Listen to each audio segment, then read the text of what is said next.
Bonjour à toi chers Bubble Lovers, ici Rosie de la chaîne YouTube Bubble Fever. Je te parlais justement de la ville de Sanouville et de son hyper développement mené par des investisseurs chinois qui rachètent massivement les terres cambodgiennes. Lorsque j'ai fait cet épisode, c'était d'expliquer ce sentiment assez particulier de pourquoi les Khmers semblent peu à peu perdre la main et la gouvernance de leur propre territoire. Pour trouver la réponse et comprendre un peu ce qui se passe au présent, il faut se tourner vers le passé.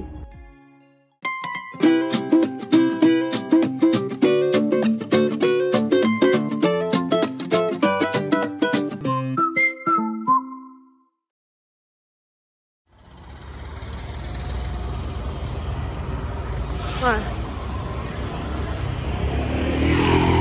J'ai pas de mots pour l'instant. Bon, c'est un épisode assez particulier face caméra parce que pour cette vidéo, j'ai pas été en capacité avec Imav de vraiment produire des vraies images de cette visite. Et là, je vais te partager vraiment un épisode vraiment tragique qu'a vécu ma famille, mais aussi toute la communauté khmer. C'est toutes les générations qui ont été touchées de près ou de loin par cet événement gravissime. Pour resituer le contexte au niveau des Khmers rouges, il faut comprendre que c'est en fait au terme de plusieurs années de guerre civile, entre 75 et 79, les Khmers rouges prennent le pouvoir et à ce moment-là, ils décident d'instaurer le régime nouveau du Kampuchea, donc l'Angkar. C'est le régime totalitaire des Khmers rouges mené par Pol Pot. Et le but premier de cette dictature, c'est de purger le pays de l'influence capitaliste et donc de mettre en place une société communiste sans classe, purgée de toutes ces influences occidentales, de supprimer toutes les influences liées à la religion. Le régime des Khmers rouges s'est rendu coupable d'un crime de masse horrible. On estime au terme de ces 4 années que ce régime a causé la mort de plus d'1,7 million de personnes, soit plus de 20% de la population cambodgienne à ce moment-là. C'est le plan en fait de la prison. Mais pourquoi on appelle ça une prison alors? C'était une école. Hélas, l'un des symboles les plus traumatisantes de cette époque, c'est le lycée Tuol Svay Prey. Alors, Tuol Svay Prey qui veut dire colline des manguiers sauvages. Ce lieu a été transformé en prison sous le régime des Khmers rouges. C'est la prison S21 qui était aussi appelée Tuol Sleng et qui littéralement veut dire la colline empoisonnée. Donc c'est assez révélateur du lieu. Crime du régime Khmer rouge commis entre 1975 et 1979 dans le régime des Khmer rouges. Le musée est une ancienne prison qu'on appelle S21. La torture va être généralisée, ça va vraiment s'accélérer et vraiment tout va être l'objet d'une arrestation. Le moindre prétexte va être objet à arrestation, que ce soit la cueillette de simples fruits pour sa propre survie, pour tout simplement pas mourir de faim, que ce soit des motifs d'impatience ou des signes d'exaspération, entre guillemets, ou même des propos entre guillemets perçus comme subversifs. Ça va être vraiment n'importe quoi, ça va être du grand n'importe quoi, même les origines sociales dites impures entre guillemets seront considérées comme des motifs d'arrestation. Les personnes qui étaient incarcérées à Tuol Sleng pouvaient être à la fois des femmes, des hommes, des enfants, des personnes âgées, quel que soit en fait le genre, tout le monde pouvait être incarcéré entre guillemets c'était des personnes qui étaient reconnus comme étant des supposés opposants au régime des Khmers rouges. La prison S21 était dirigée par Kang Kak-ir. Cette personne sera inculpée en 2017 pour crime contre l'humanité et il sera condamné à perpétuité à partir de seulement février 2012. Sur les 16 000 à 20 000 personnes incarcérées à Tuol Sleng, aucune personne n'aura échappé à cette prison. Et lorsqu'on libérera cette prison et quand on viendra la retrouver, à sa fermeture, il n'y aura que 7 survivants. À la rentrée dans la prison, les prisonniers étaient photographiés. Et ils étaient photographiés avant et après leur mort. C'était des corps qui étaient mutilés, qui étaient décharnés par la faim. Et c'était une des photos qui servait de preuve de l'extermination finalement voilà, qui servaient en fait de preuve d'extermination aux opposants du régime. Les registres ont permis de révéler que 12 380 prisonniers sont restés en moyenne 3 mois dans la prison avant d'être tués. 2000 enfants ont été assassinés. Les gardes avaient entre seulement 10 et 15 ans. Ils étaient tellement endoctrinés par le régime que on se rend compte que ces enfants étaient même plus cruels que leurs aînés.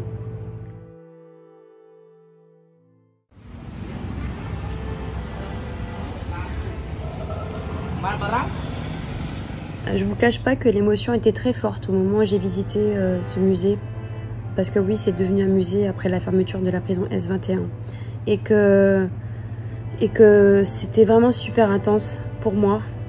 Et c'est clair qu'aucun détail n'est épargné lors de cette visite. On voit encore les chaînes, on voit aussi les barbelés de les cellules, on voit aussi les munitions dans lesquelles les prisonniers faisaient leurs besoins. Autour de cette cour, on voit en fait tous les objets en fait qui rappellent finalement une prison, mais finalement dans un environnement qui est très familier, qui ressemble vraiment à un lycée, un simple lycée où des enfants, des jeunes devaient rire, rigoler, courir. Il y a un contraste vraiment particulier. Mon propre corps, au moment de la visite progressive des lieux, s'est mis à se raidir. L'émotion était vraiment forte et ça m'a submergée d'une certaine manière, parce que on voit en fait les photos au mur qui montrent les atrocités qui se sont produites justement dans le lieu. À l'entrée même de cette prison S21, il y a un gigantesque panneau qui rappelle les règles aux prisonniers. Règle numéro 1, réponds conformément à la question que je t'ai posée, n'essaie pas de détourner la mienne. Règle numéro 6, pendant la bastonnade ou l'électrochoc, il t'est interdit de crier fort. Règle numéro 7, reste assis tranquillement. Attends mes ordres, sinon, ne fais rien. Règle numéro 9, si vous ne respectez pas toutes les règles ci-dessus, vous recevrez des coups de bâton, de fil de fer, des électrochocs. Oh, c'est vraiment chaud, même moi là. Bon, Im n'a pas eu la force de filmer, mais le devoir de mémoire était vraiment trop important. Même si cette visite n'effacera pas la barbarie dont est coupable l'être humain, il est essentiel de ne pas oublier ce quoi il est capable. Je n'ai jamais visité un lieu pareil. C'est un véritable gâchis humain que cette époque a provoqué dans de nombreuses familles. L'atmosphère est vraiment particulière parce que lorsque j'ai visité cette prison-là, qui est située en plein centre de Phnom Penh, tu entends un bruit constant tout autour et en même temps c'est assez lointain. Il y avait des enfants qui étaient présents, c'était vraiment particulier comme atmosphère. Mais franchement, j'ai pas eu du mal à me plonger dans l'histoire. Clairement, quand tu visites, il y a certaines images qui sont vraiment insoutenables, notamment celles des corps torturés, décharnés, dépecés. C'est vraiment horrible. Mais je pense que ce qui est encore plus horrible, c'est vraiment moi le souvenir de ces visages, qui sont à la fois graves, souriants, inexpressifs, qui sont aussi apeurés.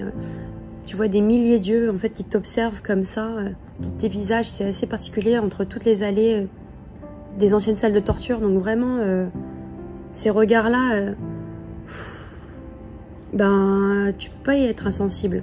Je suis vraiment ressortie de cette visite épuisée, assommée. Et ce qui se passe en fait pour moi là, c'est que je ressens à la fois l'horreur, la peur, la fatalité de ce que ces personnes qui me ressemblent tant ont pu ressentir.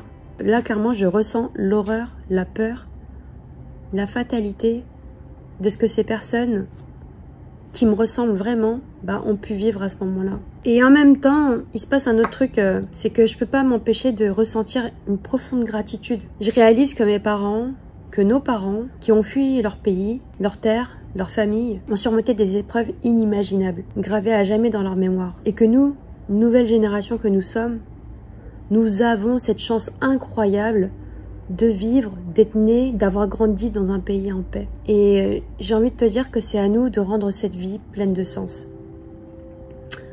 Voilà. Ce que je comprends aussi par rapport au fait d'avoir plongé un petit peu sur tous ces aspects un peu sociologiques, mais aussi historiques, c'est que je comprends aussi pourquoi les Cambodgiens, fervents bouddhistes, nourrissent une profonde hospitalité, gentillesse, une forme d'amour vraiment réel et pas feinte des célébrations festives.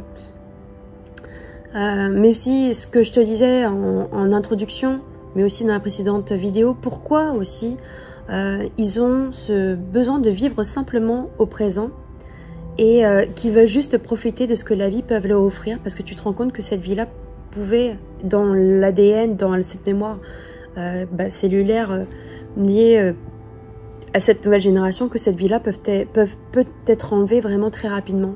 Je pense que oui, ça peut expliquer ce pourquoi ils agissent au présent simplement et sans forcément penser aux conséquences. Maintenant, il y a aussi une chose, et c'est notre réalité, c'est que pendant de longues années, le Cambodge a été laissé à l'abandon. Beaucoup de Cambodgiens de la nouvelle génération ont un rêve d'ailleurs et ne se projettent pas forcément dans un avenir khmer. On se rend compte aussi qu'il y a une grosse fuite de cerveaux qui partent vers l'étranger et qui ne souhaitent pas du tout revenir sur leur pays d'origine, sur leur terre d'origine. Et je peux le comprendre, parce qu'au vu du traumatisme qui a été vécu, on peut le comprendre, c'est leur choix. Maintenant, c'est ce que je constate et que j'ai pu observer, ce n'est pas le choix ni le pari qu'a pu faire en fait de nombreux entrepreneurs et investisseurs étrangers, qui eux, au contraire, ont été touchés par l'histoire de ce pays, ont été émus et aussi sont tombés en amour en fait pour la culture khmer. Et ils ont décidé d'investir, de développer et de nourrir finalement de nombreux modèles économiques pour à la fois allier business et élan social. Donc c'est ce que je vais tenter de te faire partager lors de la prochaine vidéo. Je vais te faire découvrir une autre facette de ce pays qui est le Cambodge. Le Cambodge à la fois moderne et contemporain lors de la prochaine vidéo YouTube. Voilà. Merci à toi.